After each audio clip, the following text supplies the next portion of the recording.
بسم الله الرحمن الرحيم. وفي السماء رزقكم وما توعدون. اللهم صل على سيدنا محمد الفاتح لما أغلق والخاتم لما سبق ناصر الحق بالحق والهادي إلى صراطك المستقيم وعلى آله حق قدره ومقداره العظيم.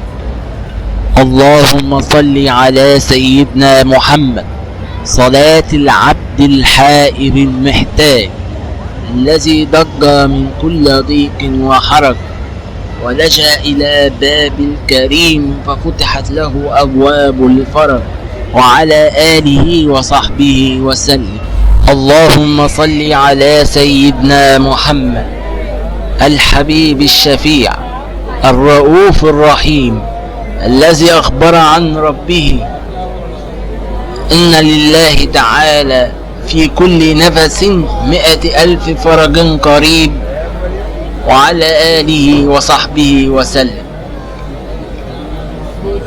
اللهم صل على سيدنا محمد طب القلوب ودوائها وعافية الأبدان وشفائها ونور الأبصار وضيائها وروح الأرواح وسر بقائها وعلى آله وصحبه في كل لمحة ونفس عدد ما وسعه علم الله. اللهم صل على سيدنا محمد وعلى آله وسلم تسليما كثيرا عدد خلقك ورضا نفسك وزنة عرشك ومداد كلماتك. اللهم صل صلاة جلال وسلم سلام جمال على حضرة حبيبك سيدنا محمد واغشه اللهم بنورك كما غشيته سحابة التجليات الإلهية فنظر إلى وجهك الكريم وبحقيقة الحقائق كلم مولاه العظيم الذي عزه من كل سوء. اللهم فرج كربي كما وعدت أمن يجيب المضطر إذا دعاه ويكشف السوء وعلى آله وصحبه وسلم أجمعين. اللهم صل صلاة كاملة وسلم سلاما تاما على نبي تنحل به العقد وتنفرج به الكرب وتقضى به الحوائج وتنال به الرغائب وحسن الخواتيم ويستسقى الغمام بوجهه الكريم وعلى آله. اللهم صل على سيدنا محمد عدد ما ذكره الذاكرون وعدد ما غفل عنه الغافلون. اللهم صل على سيدنا محمد وآله وارزقنا النظر إلى جماله. السلام عليكم ورحمة الله وبركاته. أهلا بكم في قناة ساعة مع نور. قناة ساعة مع نور قناة شاملة مميزة تشمل السياسة والترفيه والدين وكل ما يخص المجتمع وأخبار عاجلة، وقناة تعتمد في فيديوهات الرئيسية على فيديوهات مميزة للدكتور مبروك عطية وللشيخ رمضان عبد المعز والدكتورة نادية عمارة والدكتورة سعاد صالح والدكتور توفيق عكاشة والمستشار مرتضى منصور وفيديوهات لأسامة منير والدكتورة هبة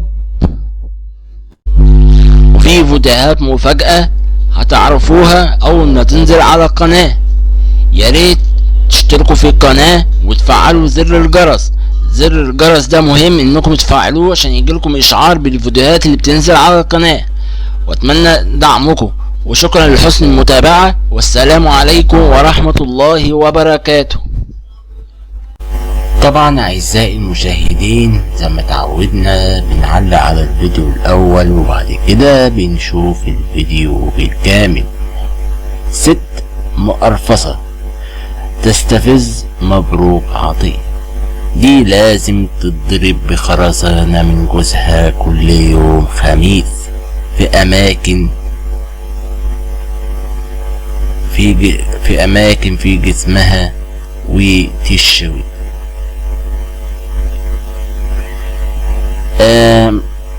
طبعا انا مش هحرق لكم الفيديو ده، انتوا عارفين الدكتور مبروك عطية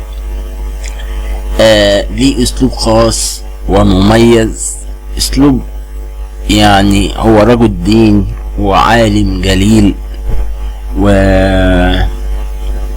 وانا بحييه من هنا على الاسلوب البسيط اللي بيوصل قلوب الناس. انا مش معنى كده بعترض على علمائنا الافاضل اللي بيكلموا يعني بيلتزموا من الناحية الفقهية او السؤال والاجابة على طول. لا، انا بتكلم ده برضو بنستفاد منه، بس انا بتكلم على الدكتور مبروك عطية ليه اسلوب يعني يجذب كل الطبقات، الشباب والرجالة والستات وحتى الاطفال. ان هو بيتكلم في الدين بس بيدي مزحة كوميدية، عشان كان ممكن يتكلم باللغة العربية، وهذا برضو مش معترض اللي يتكلم باللغة. انا بتكلم في ناس بتحب الاسلوب ده، وده حاجة خير من الناحية الدعوية، ان الاسلوب يبقى متنوع. في اللي بيحب الدغري والكلام والسؤال والاجابة، وفي اللي بيحب التحابيش، يعني كل واحد. فانا مبسوط من الدكتور مبروك عطية ان بيوصل لكل الثقافات الموجودة للناس. انا مش عايز احرق الفيديو ليكو، انا عايز تتفاجئوا. شوف الست المقرفصة دي عملت ايه واستفزت الدكتور مبروك عطية، وقال ليه تتضرب في اماكن معينة كل يوم خميس من جوزها. يعني فيديو جميل، رسالة جميلة، ورد يعني كوميدي على اسلوب مفيد. انا بطلب من حضراتكم انكم تدعموا القناة دي، انكم تشتركوا فيها باللايك وتعلقوا على الفيديو وتدوسوا لايكات كتير على الفيديو عشان الفيديو ينتشر ويظهر للجميع. انا ليا عتاب على بعض الناس، مش كل الناس على اليوتيوب للاسف الشديد، من لاقي المحتوى اللي انتوا بتعترضوا عليه اللي هو المحتوى الغير لائق اخلاقيا، نلاقي مشاهدات عالية جدا عليه. وللأسف المحتوى اللي بيقدم، مش شرط محتوى دي، أي محتوى يعني بيقدم رسالة هادفة، للأسف بيبقى معلوش تفاعل، ودي حاجة تحزن. يا ريت تدعموا القناة عشان الفيديو ينتشر باللايكات والتعليقات وتفعيل، وتدوسوا بعد الاشتراك في القناة فعلوا زر الجرس عشان يصلكوا فيديوهاتنا أول بأول.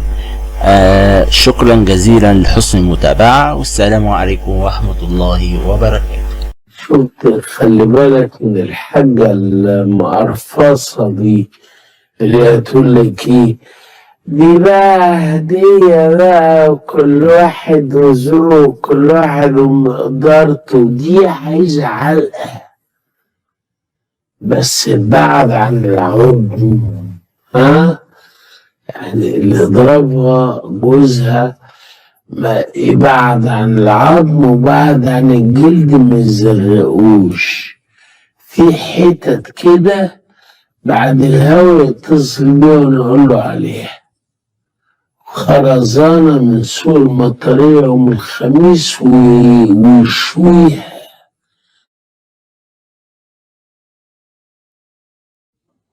تبقى روحية. يا فندم انا قول يا متولي، قول يا حبيبي. اتفضل. هو دلوقتي يا فندم الخطبة احنا عندنا في مصر حاجات غريبة كتير وانت اتكلمت فيها كتير. يعني انا عايزك نصايح في الخطبة وفي الجواز. النصايح الخطبة اسمها الخطبة يا متولي، الخطبة. الخطبة عشان الخطبة دي بتاعت يوم الجمعة. ماشي الخطبة، ما أنا بتكلم. هقول لك. طب في سؤال تاني بتقول عشان اجاوبك على طول؟ لا ده اخر حاجة؟ لا استنى بس. الخطبة ازاي يا فندم؟ قصدي او نيتي، انا النهارده خطبت بنت فلان، ايه حصل خلاف، لا ده بيرجع حاجة ولا ده بيرجع حاجة، والدنيا بايظة معانا خالص. ده حاجة. الحاجة التانية في الجواز، انا النهارده بروح اجوز بنتي وبسجن تاني يوم. ليه احنا بنعمل في بعض كده؟ ده حاجة مهمة جدا فوق ما انت نص السجون، 3/4 السجون بسبب الموضوع ده. جوزت بنت النهارده وبعدها باسبوع السجن. اما احنا المفروض نبقى محترمين مع بعض. يعني الوضع في مصر، انا امبارح انا والله ضحكت ضحك امبارح على الحلقة مع حضرتك. الست بعد 50 سنة بتقول لك انا كارهة جوزي ومش جوزي وجوازي حلال وحرام.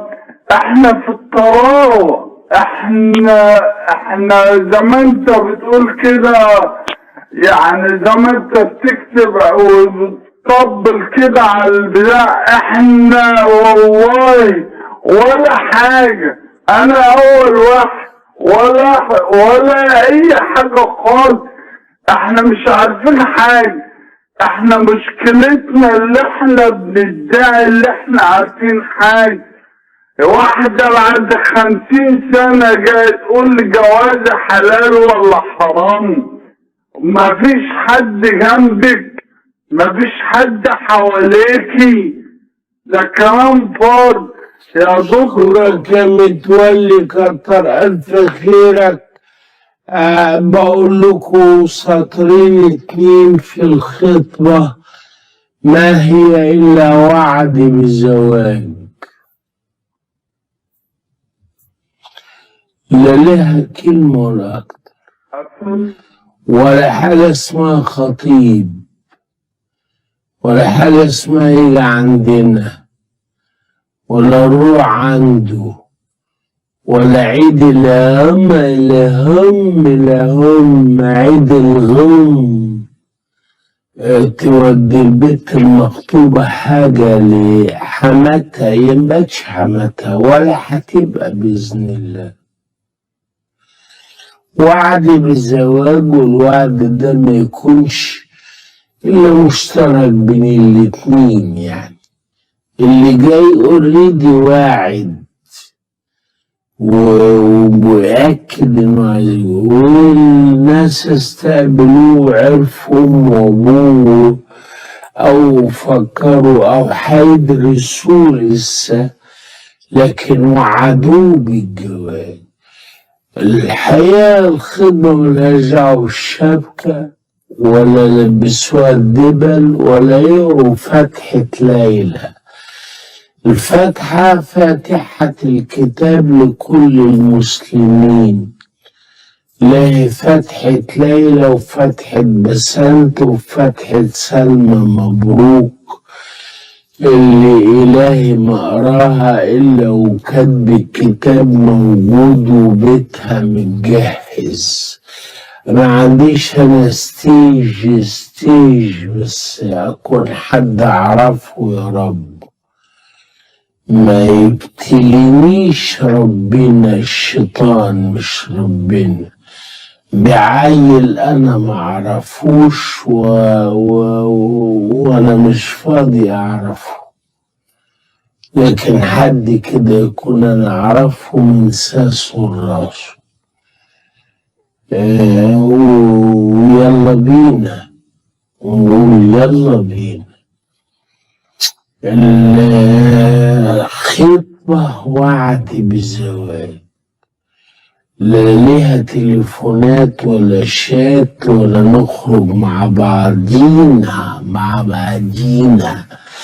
الشبكة دي جت قبل الأجيال دي كلها ما تتولد، وأنا عارف قصتها كويس. كان العسكري بيخطب عيلة عندنا ويروح فيقعد في الجيش 3 4 5 6 7 سنين،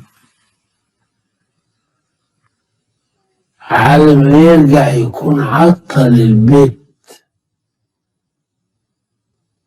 أو اتجوزت وخلفت. فاخترعوا حاجة اسمها ما تشبكها. وغنت شادية زمان وشبكنا بدبلته. شبكنا وقف حالنا يعني الصنارة يغور في داية يقعد 3 4 سنين مرة بدبلة، طول ما دي في ايديها ليومين محدش يخطبها ابدا ولا حدش له دعوة بيها ابدا. كل ده ضلال في ضلال على فكرة. يعني عند الشرع لا تعطلني ولا عطلك، ونحس بنتكلم في المسارعة في الخير. عند الشرع وعد بالزواج، الوعد ده لا يمكن يتجاوز هذه المدة إلا مدتي أنا اللي حددتها، مش أقل من سنة لو الناس ما تعرفش بعض. لا محتاجة بقى إن احنا نتهادى ولا محتاجة يجيبكم ده ولا بتاع، لأن الدهب اللي يجيبوه ده واللي بيسموه دي هدية بقى. شفت؟ خلي بالك من الحاجة المقرفصة دي اللي هتقول لك دي بقى هدية بقى، وكل واحد وذوقه وكل واحد ومقدرته. دي عايزة علقة بس بعد عن العظم. يعني اللي ضربها جوزها ما يبعد عن العظم وبعد عن الجلد ما يزرقوش. في حتت كده بعد الهوا يتصل بيه ونقول له عليها. خرزانة من سوق المطرية يوم الخميس ويشويها. لا وادي لا أمية في الدين يا جهلة غبية. فيش حاجة عندنا اسمها شبكة وببكة وهبكة. دي جزء من المهر. احنا لازم نقول له هات ب20,000 جنيه دهب، مش شبكة. مفيش هدية ب20,000 ولا فيش هدية مطلوبة. يعني محدش بيقول لك اديني هدية، ما تبقاش هدية، تبقى شحاتة، تبقى صدقة، تبقى أي حاجة في الدنيا.